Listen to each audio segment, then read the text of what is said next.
I have to admit, I couldn't live with my mother, and in fact, I think she would have said the same thing about me.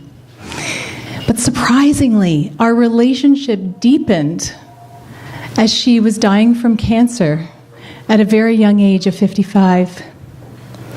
That was 10 years ago.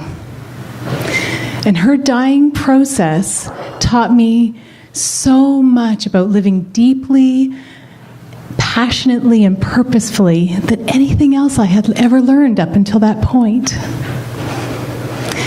It spilled over into all my relationships, and especially the ones with my husband and our 4 children. So we had your typical mother-daughter conflicts, and then in my early 20s, I left both of my parents. And I said, I am never coming back. Well, you know what they say never, right? So 8 years later, when my first child was a year old, I called up my mother, and we slowly reconnected. And I'm so glad we did, because she taught me the importance of 3 very simple things: gratitude, presence, and love. For instance, in her dying days at the hospital, she wrote in her very shaky hand, "There is nowhere else I'd rather be."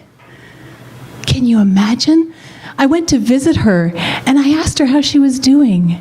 And my mom said, "The nurses take so good care of me.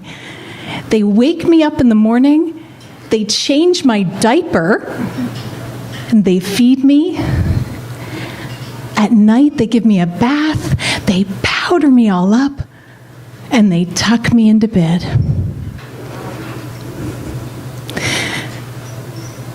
There was nowhere else she'd rather be. And I want you to take note, if you're ever in the hospital, that kind of positive attitude gets you great service.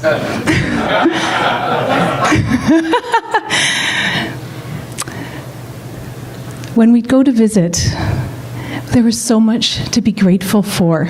You probably know this. Gratitude is so contagious. Melody Beattie once wrote, "Gratitude takes what we have and makes it enough and more." It was so contagious. We had so much to be grateful for. We were grateful for the lilacs that were growing outside. We were grateful for the times when my sister and I would go visit her in the hospital, and we'd help her to put her bright red lipstick on, because that was important to her. We were grateful for the baby that was growing inside of me. And we were grateful for the grandchildren who were 2, 3, and 4 at the time. And she also had this stash of chocolates, cookies, candies right beside her bed. I am not kidding. When you open up that drawer, there was a cloud of sugary goodness that would just come right out. The grandkids, oh my goodness, it would drive them nuts. And it was so fun to watch. There was nowhere else she'd rather be. We'd laugh and we'd cry, and we got to know each other, and we were all right. I let my mother's gratitude soften me and open up my heart. I am sure that our relationship would still be broken to this day had I not done that. So I am so grateful. There was nowhere else I'd rather be. And I can still remember, that salty, sweet flavor of her bright red lipstick, just like it was yesterday. I remember taking in the sights and the sounds of that time. Sometimes it wasn't very pleasant, but it encouraged me to be in the present moment, because things were changing really rapidly for her. I mean, she did her best to keep up with things, but we never knew when one day might be our last. I mean, what would you have done in my shoes? I chose to be present with her, and one day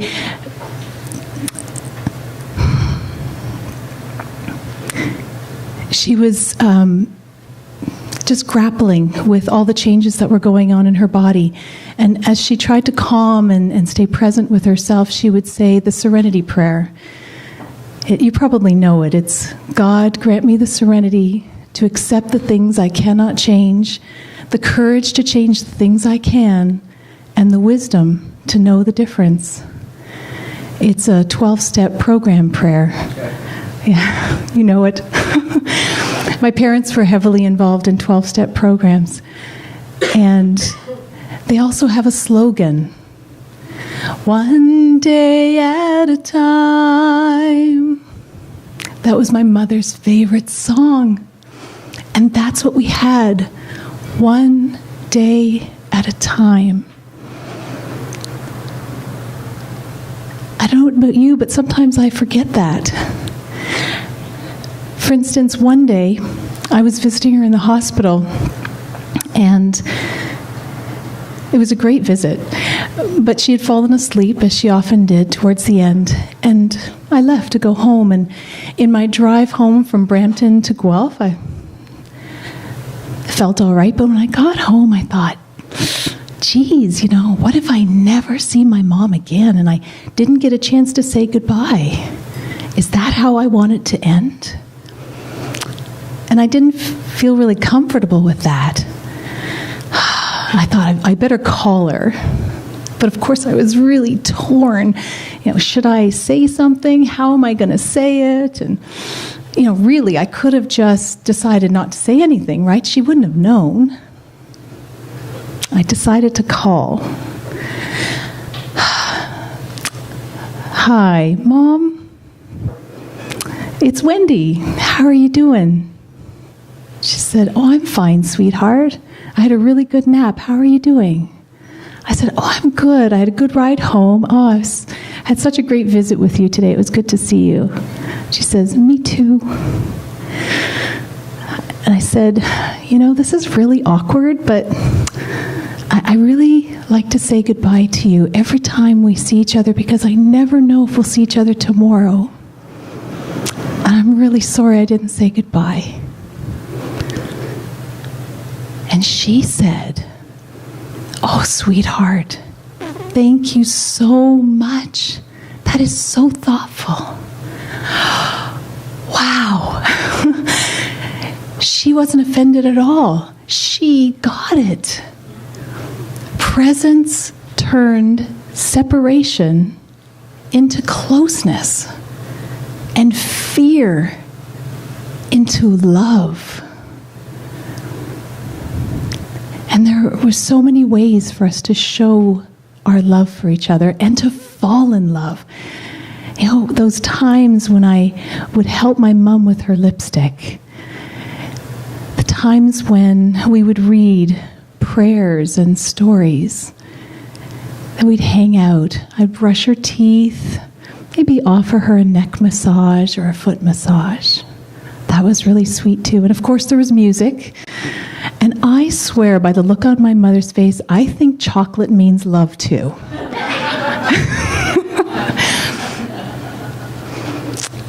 And I just loved her sense of humor. I remember when she had to wear adult undergarments, right? And I'm sure at some point she felt really, really awkward about that moment. But when she told me about it, she said she felt so relieved. She said, finally, I don't need to panic if I need to go. That's amazing. What an attitude. It was so terrific.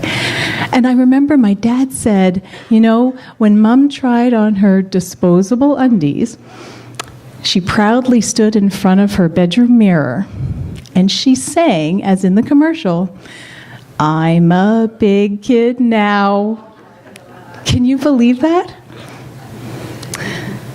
I am so glad my mother and I fell in love again. I mean, she left 3 amazing gifts: gratitude, presence, and love. And I realized that our loved ones aren't there to make our lives miserable and to trigger us because, they're insensitive troublemakers. But they actually trigger us because they touch something very deep in our heart, that which longs for our loving kindness and our forgiveness. I learned that there is a way out of anger and conflict, and it's not about walking away. It's about leaning in and standing and walking towards that which actually makes us feel very uncomfortable, and discovering strength and love we didn't know we had. And doing it even when we worry that we're doing it all wrong. Thank you.